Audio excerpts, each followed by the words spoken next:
Hey y'all, I'm the captain, and this is Sailing on the Spectrum, where I talk about the challenges growing up with autism spectrum disorder. Welcome aboard. I have a great announcement. The captain has a special treasure chest, as it were, to show you. It's actually not a treasure chest, it's a top secret manila envelope. Ooh, yeah, top secret. Actually, yeah, on the cover sheet of one of the papers in here, it actually does say confidential, although it's actually confidential only because in here are some records from long ago when I was in elementary school and then leading on through middle and high school, and even up to my freshman year of college, where it basically has in document form all the results of evaluations and things that were tests and other therapy sessions that were done on me during those formative years. Basically, it gives a history of how I was diagnosed, and to some degree you could say misdiagnosed, although that's a little maybe unfair to say, but I was never formally diagnosed on the autism spectrum until after college. All that you see and that is in here is years of all kinds of evaluations and therapy and medication and other things through which I went, and questions and so on and so forth, and professionals I saw and so on. All the while, I never was diagnosed. And a large part of that is because, especially here in the States during those days, during the days of while this was going on, the autism spectrum and autism spectrum disorders were not well understood. And it would have been just about the turn of the millennium, right around the year 2000, and then early 2000s, right before, during, and then when while I was in college and graduated. Is when, it really started to emerge, started to be a little bit more mainstream in the discussions. But it was really my mom, upon the impending end of my college my impending college graduation, knowing that I was ready to take another step and kind of be out on my own. She sort of, I think, sought out some explanations for my makeup and other challenges that I'd had even leading up to that point. And I had hoped to get on the phone with her before I did this video and ask specifically what led her down that trail. But she did come upon articles online and other materials about Asperger's syndrome. That's another informal name of really a high-functioning end of the autism spectrum, as it's called, high-functioning. It's a form that was basically designated for those who had no known delay in their ability to speak and their ability to be verbal. And that, of course, included me. And it's funny, even on the very first page, chronologically in this, there was a reference to autistic-like tendencies. And it's almost was said kind of as an afterthought.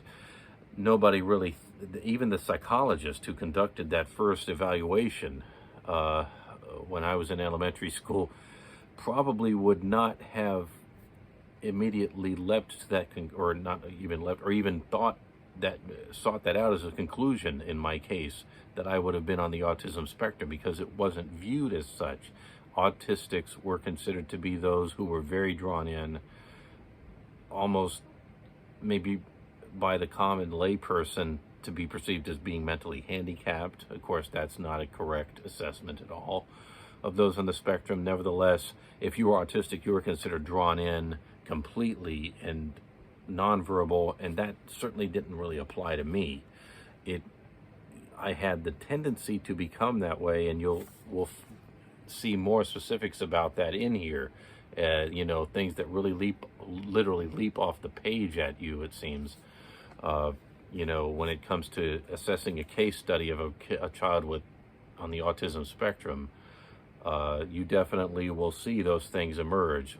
Nevertheless, even the professionals and the other adults, my parents and anybody, who were working with me in those days, never knew or never understood the fact that the autism spectrum was something that would apply to me.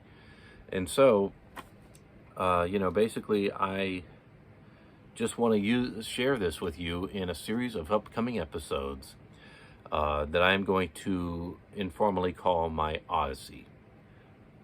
Being that we're sailing, that we're exploring, that we're navigating on this thing we call the autism spectrum, as I have navigated my whole life. This is really an odyssey of how just really my most challenging years, the most challenging years of my life, you could say. There were other challenging years, and of course every year is a challenge in all of our lives in some way, I guess. But those years of elementary school, those formative, developmental, tender years, as they are for just about any human being, they certainly are for those on the autism spectrum. And in this treasure chest is just a wealth of things about which I can open up to you and share with you. Of course, I'm not going to share just absolutely everything. I'm not going to give away names and so on and so forth, but I will share with you just out of the treasure chest of my life that helps you, and hopefully helps you understand where I'm coming from, and hopefully can help any of you who are on the autism spectrum, or who know someone who is, or anybody who in general has a developmental or a issue that maybe was difficult to pin down in those years, and maybe going through that. And maybe this can give you a kind of maybe it can turn on a light bulb in some of your heads, and maybe that, hey, maybe this is something you should check out. Maybe you hear something about me in here, and maybe that can help you correlate. And that's the main thing, is to help people. That's what I'm about. That's what I want to do. I want to connect. I want to help. And I want to give people, for what little I can do, even if it seems like a little, I just hope that I am helping, and that I can empower you, and that can give you encouragement. So as we take down this odyssey, this great odyssey, as we tackle this manila folder here, full of treasure and just an opening up of my heart, I guess, in some ways, in my life. I really look forward to that. So please join me, and just know that my journey on the diagnosis trail was amazing. I forgot to mention, though, it wasn't until actually a couple of years after my mom looked up those things, it would have been a couple years after I graduated college, just about.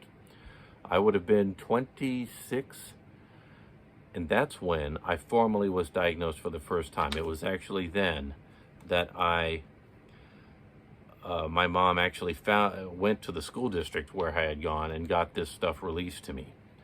And it was recently, I think, that it turned up in their effects, because they had just been through a move, and they said, "Oh, you probably want these." And I said, "Yeah, that I would very much, thank you.